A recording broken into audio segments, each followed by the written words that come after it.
YouTube, how's it going? The Goat House is back, and today we're taking a look at the top 10 most improved units heading into the 2020 NFL season. A lot of teams got better, especially on paper. We'll see if it translates to the actual field. But I got actually 11. I got an honorable mention, then plus the top 10 most improved units, in my opinion.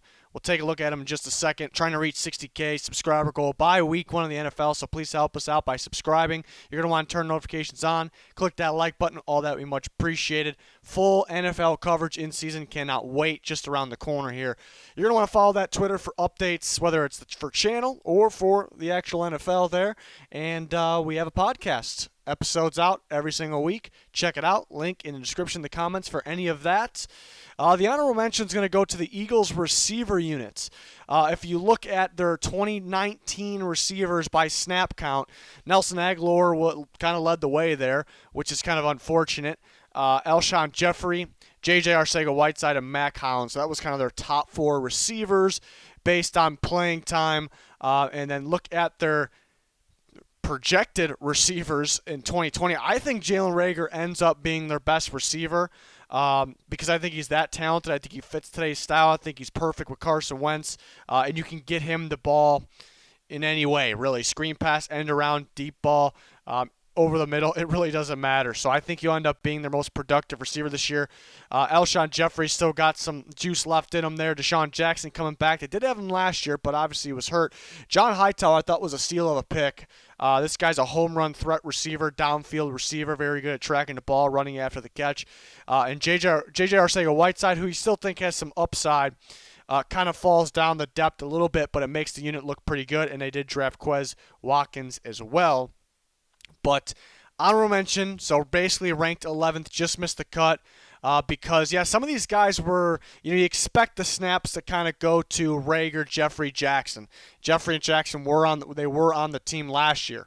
So it's really, I do like Hightower a lot, but it's really like Jalen Reagor is the main addition here. So that's why maybe it didn't make the top 10, but obviously it still makes the cut here. Number 10 is going to be the Las Vegas Raiders receiver units. Pretty much a mess last year. Tyrell Williams, who, he needs to catch the ball better. Have a crazy catch and he'll just drop a concentration drop, just pretty easy one. Hunter Renfrow, actually the second most snaps, and Zay Jones, who they traded for, that's pretty rough. And now you look to this year, they desperately needed a speedy receiver that could also be that number 1 receiver, because Tyrell Williams is actually a true number 1. He can be, I think, most teams that are going to pass the ball a lot should have multiple number 1s. But Henry Ruggs is the answer to that. I think it could be a big impact right away. Then Tyrell Williams kind of being the second number 1. Bryan Edwards, a heck of a pick too. This guy actually can be a similar style receiver as Williams, but you kind of can give him some underneath stuff too, and a little more athletic after the catch, and incredible hands, incredible spectacular catch. So Bryan Edwards really in the near future could take Tyrell Williams' job there, even though they both could be playing at the same time. Obviously, Hunter Renfrow knocks down the depth chart, which is a good thing. A solid rotation receiver, what he should be. He shouldn't be your number 2 best receiver, which he was last year pretty much. So that is good. Nelson Agholor, who they added, that's a good depth receiver. Shouldn't be, the Eagles' number 1 in snaps last year. That's not how it should be. So what is he, number 5? That's pretty good. And Lynn Bowden, who I actually think they could switch to running back. They're going to have to put some size on him because his vision is tremendous, but he can play a receiver, and I think as they're trying to put the weight on him, the strength on him, they could play him at receiver a bit early on in his career. So that's just to add to the depth. So you went from very thin at the top, not a lot of star power and what is supposed to be a high-powered passing Gruden offense, and very thin on the depth as well, to you get better at top and you got some really good depth, some good options. So that's why the Raiders come in at number 10. Number 9, it's the Raiders linebacker unit here. They last year, you see who they had. Most of the snaps really went to the top 2 because they play with a lot of 2 linebacker sets, playing a lot of nickel package. That's why they added a whole bunch of corners this year. And then Tyre Whitehead, Nicholas Morrow, Then Will Compton was kind of that rotation option. And you look at this year, Corey Littleton, major upgrade, and this guy is a player on the rise, continuing to improve every step of the way. Nick Witkowski could be the same thing. He didn't actually start the year on the Bears. Some injuries and whatnot, put him on the field, and he actually looked very solid when he started. He's impressive in his pass coverage, actually, downfield, which kind of stood out. And this is kind of a good duo here because they mainly run a duo, and these guys got to cover a lot of ground, and I think the style of play here makes a lot of sense. So Nicholas Morrow being their second best linebacker last year is now their third, and they did draft Tanner Muse as well to be their fourth guy, kind of that hybrid guy they can bring in. So it looks much improved there. And they definitely needed that because it's pretty important. Since they only played two for the most part, pretty important to them. So the Raiders make the list twice there. Pretty impressive. Number 8 is going to be the New York Jets offensive line unit, and it looks like a lot of changes here. I mean, everything's going to be different besides Alex Lewis there, their guard, and we see them listed from tackles to guard to center. That's how they are listed there. A lot of changes. I don't know if there'll be that much improvement. It's definitely for the future. This video is kind of based on this upcoming season, so it'll be improved, but not maybe a crazy amount. But obviously it makes the cut, and it's definitely good for the future. So basically, at tackle, instead of Calvin Beachum and Brandon Shell, you got Mekhi Becton and George Fant, or you could have Odego there, and then you got Greg Van Roten and Alex Lewis instead of Alex Lewis and Brian Winters. They just cut Brian Winters. He's off to Buffalo. Greg Van Roten is a pretty solid pickup. It's a tough loss for the Panthers. And then Connor McGovern will play center. They actually got Ryan Khalil, which that didn't really work out, but Jonathan Harrison actually played most snaps for the Jets, even though you probably didn't consider him, their number one center. He actually played a majority of snaps. So center is a major upgrade. Becton's an upgrade, but mainly for the future. And then they definitely upgraded their guard, even though it's one difference there. But Van Roten is a pretty big upgrade. So a lot of changes. Definitely great for the future for this year. Maybe not crazy. They're not going to go from bad to great, obviously. We see offensive line units do that, actually, but don't think that's the case here, but definitely improved there. And then we move on to number 7. It's going to be the Seahawks defensive back unit. And I would actually put this up higher if I can trust that Quinton Dunbar, if I was confident Quinton Dunbar would be on the field at all or most of the season there. That's kind of the question mark there, so it would be much higher. Other than that, it is kind of just one guy, but it is a big-time guy in Jamal Adams. So safeties to corners, that's how they're listed. We see 3 safeties last year. Bradley McDougald, the most amount of snaps was actually Tedrick Thompson, and then Quandre Diggs came in and kind of took over the second half of the season, so most snaps for a safety the second half of the season. Corners, Trey Flowers, Shaq Griffin, and then now they upgrade Jamal Adams, one of the best, maybe the best safety in football, and he's more than that. He'll come up in the box, make an impact there, whether it's getting after the quarterback or just with his play recognition skills. Quandre Diggs full-time now, and then Shaq Griffin. It's pretty much the same corners, but you're adding Quinton Dunbar there. But I think Shaq Griffin is improving every step of the way as well, so that's great. But yeah, Adams is a huge addition there. It just will Dunbar be on the field at all this season? That's kind of the question. But even if it's just Adams, yeah, much improved. But you wish it was kind of for sure more than one guy as an addition here to be up higher on this list. Number 6 is going to be the Browns offensive line unit, and it's really only 2 changes, and that's at really the most important position across the offensive line. That's the offensive tackle position. So you see the tackles last year were Greg Robinson, Chris Hubbard.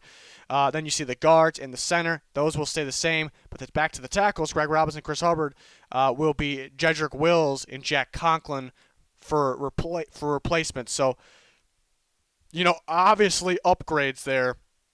I like Jedrick Wills as more of an upgrade, really. My number one tackle in the draft class. Yeah, moving from right to left tackle, maybe a little bit of an adjustment. It kind of gets programmed in your head, kind of instinctive on how you drop your footwork, but not worried too much at all. This guy's going to be an absolute beast. And then Jack Conklin, I think, is a perfect guy for what they're trying to do there, which is run the ball a lot, get the backs outside in the running game and the passing game a little more than they were able to last year because they were running very well. Nick Chubb mainly inside because the interior is already very solid. And then adding Jack Conklin, who is a really good run-blocking tackle. Pass protection, however, he definitely does need work on it. You look at his run blocking versus pass blocking, pretty big difference. He still is an upgrade for them in terms of pass blocking, but not by a whole bunch. So that's kind of what maybe why it's not higher on this list, because it's mainly, it's 2 tackles, which is great, but it's mainly Jedrick Wills and then Jack Conklin's run blocking here. But still making number 6 on the list. Number 5 is going to be the Dolphins cornerback units. Pretty crazy one here. I do have, we talked about a DB unit. We're going to talk about another one, but this is just the corner unit. Eric Rowe, who actually plays safety and corner, had to play some snaps at corner last year, but his combined snap count puts him at the top there. And that's kind of how thin they were at corner. Nick Needham, who they actually like. He can play a little bit of slot corner, and they're going to keep him around. Jamal Wiltz and Xavier Howard, who is kind of known as their best guy in the secondary, best corner, missed a good chunk of the season last year, but he will be back this year, and that's kind of good to start the year with him. They had Byron Jones, who is a cornerback on the rise, improving every step of the way.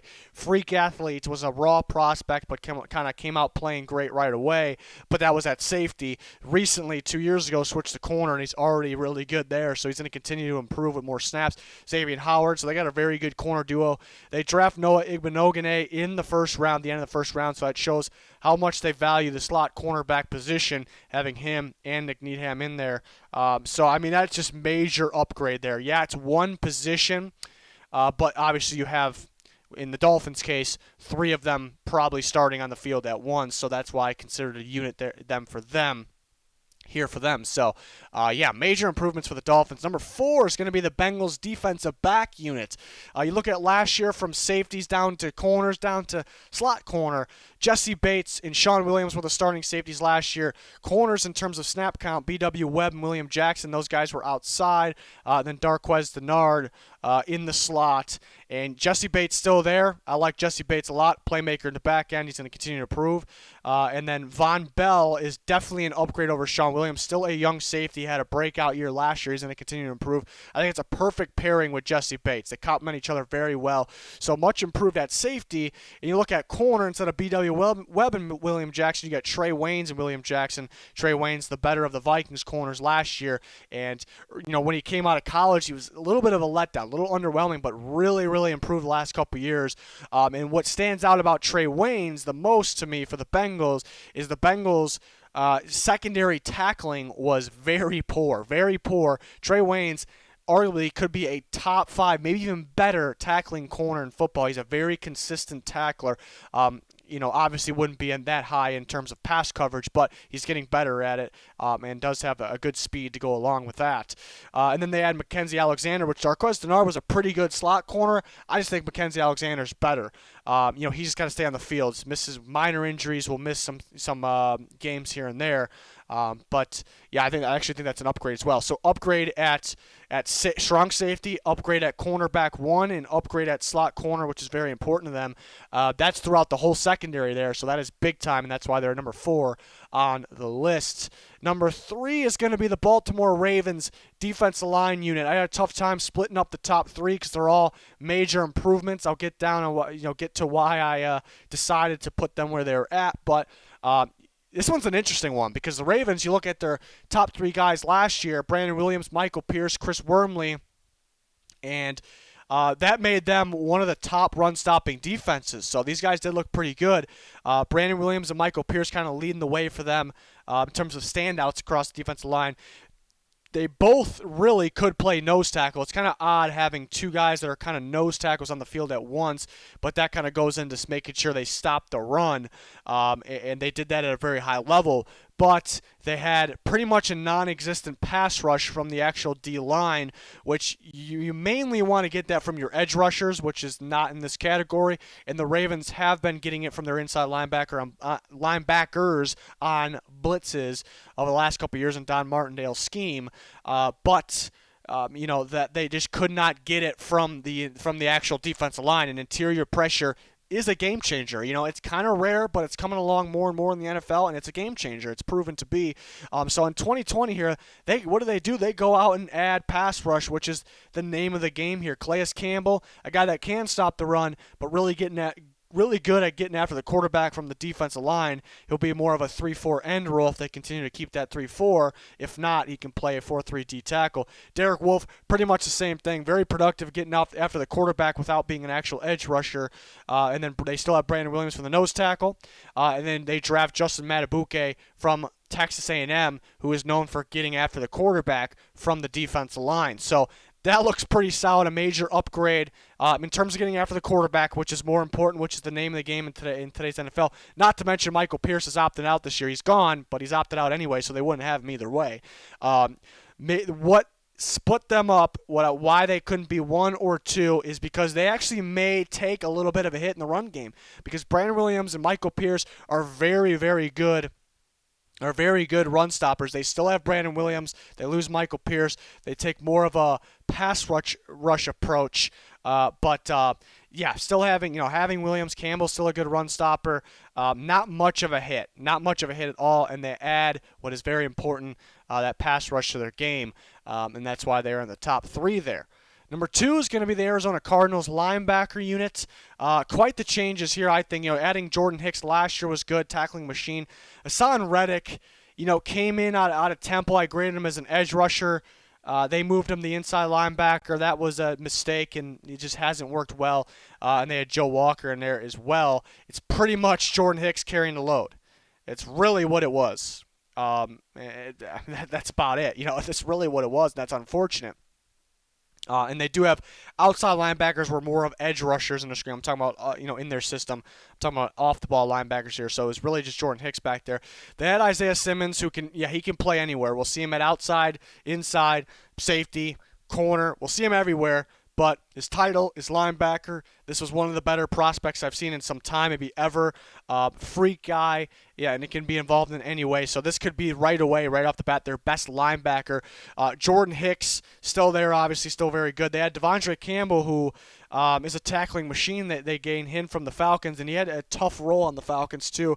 Kind of had to carry a lot of the load, with all the injuries, and the linebackers there have to cover a lot of ground. Devon Kennard, and this is kind of a maybe here because he has experience off the ball linebacker. The Lions recently switched him, just last year, switched him, or at the end of the year before, switched him to edge rusher, and he was pretty solid, pretty productive there. So I think they'll bring him in to be an edge rusher, but he has the off the ball linebacker experience. I think they have the versatility, having Isaiah Simmons, having Jordan Hicks and Campbell, to kind of move these guys around and kind of give us a hybrid defense look, some different looks to throw teams off. So that's why I listed him still. They still have Hassan Reddick, who could be a depth guy there. So very much improved. It's going to be a flashy group here, unlike last year, which, like I said, it was pretty much Jordan Hicks. So that is major upgrades. Number 1 most improved unit, I went with, very close here with the top 3, went with the Denver Broncos receiver unit because, what the deciding factor was, you look at last year, where would you rank it? It's one of the very worst, if not the worst in football, with Courtland Sutton really carrying the way by himself with the actual receivers, and Noah Fant did some damage to the tight end position. And they went from that to now. So like I said, at the very bottom of 2019, 2020, projections towards the top. So you actually could go from not exactly, 32-1, but you get my point. They can go from worst to first in that area in just an offseason, and that's pretty ridiculous. Courtland Sutton, not to mention, is improving every step of the way, legit number 1. They went from having a number 1 with Courtland Sutton to having, I don't even think, a legit number 2. They had that, and now they have Courtland Sutton number 1. Jerry Jeudy's a number 1. They complement each other very well. Jeudy can play slot, can play outside. KJ Hamler would probably be considered that second number 1 on some teams, which is, all the passing attacks these days. There's multiple number 1s out there, not for every team, but KJ Hamler, a very solid number 2, I'd call him, with this Broncos team. The best, their number 3 receiver. Deshaun Hamilton, who still has upside. Tim Patrick. Then the tight ends, they have Noah Fant, who's going to continue to improve, and Albert O, who had a phenomenal tape 2 years ago when his quarterback was Drew Lock. He's going to be excellent in the red zone there. Noah Fant could do damage in the red zone. But yeah, very active, throughout the rest of the field there. So one thing I said is they could go from in the area of worst to first in one offseason, which is ridiculous. They have multiple number ones when didn't even have a number two last year. They have, but a big one here is how these players complement each other, how they go together. I think it's absolutely perfect. Courtland Sutton's an outside, contested catch receiver, but he is more than that too. I mean, you can give the guy screen passes. He can run after the catch, one of the best in football actually after the catch because of his strength last year and his vision across the field. But adding Jerry Jeudy, a guy that's and you can get away with, they're going to want to do more than that, but you can get away with running two because they like their tight ends too. They can run a lot of two receiver sets out there at once, and it's perfect with Sutton and Jeudy because Jeudy can kind of play inside and outside, and you're going to have them on opposite sides. It works so well, and then having the speed. So just imagining Sutton, Jeudy, and Hamler on the field at the same time, and that's what Jeudy outside, Hamler on the inside. Just absolutely ridiculous. And then you have the tight end duo as well, and there's some chemistry there. Fant was really starting to pick it up with Drew Lock in there, and then the Albert O chemistry with Drew Lock. So, this is just, it's so much improved. It just changes everything. It changes the game plan for the other teams because teams were not game planning for, they were game planning for Courtland Sutton, and that was pretty much it. Maybe a little bit of Noah Fant, but that was it. And now it's this. We can't just leave. We have to leave one guy on a guy like Courtland Sutton, teams are going to be saying, because we got to worry about Jeudy, Hamler, especially because their speed, they have to worry about them. So it's going to be tough. Hopefully the offensive line holds up because they got some damn playmakers, let me tell you. So that could be a scary team here. And for all of those reasons, that's why they made number one on the list. But you can tell me your top 10, or if you want to be top 3, 5, whatever you got, things that you changed, let me know in the comments. Would appreciate seeing all those. You guys can debate amongst yourselves as well. Always love to see that. Smash that like button. Check out both of our channels. Subscribe, turn notifications on. All that would be much, much appreciated. Cannot wait for the NFL season. It's almost here. Hopefully you can join us for all our content during the season. That is going to do it for this one, though. Thanks for watching. Goodbye.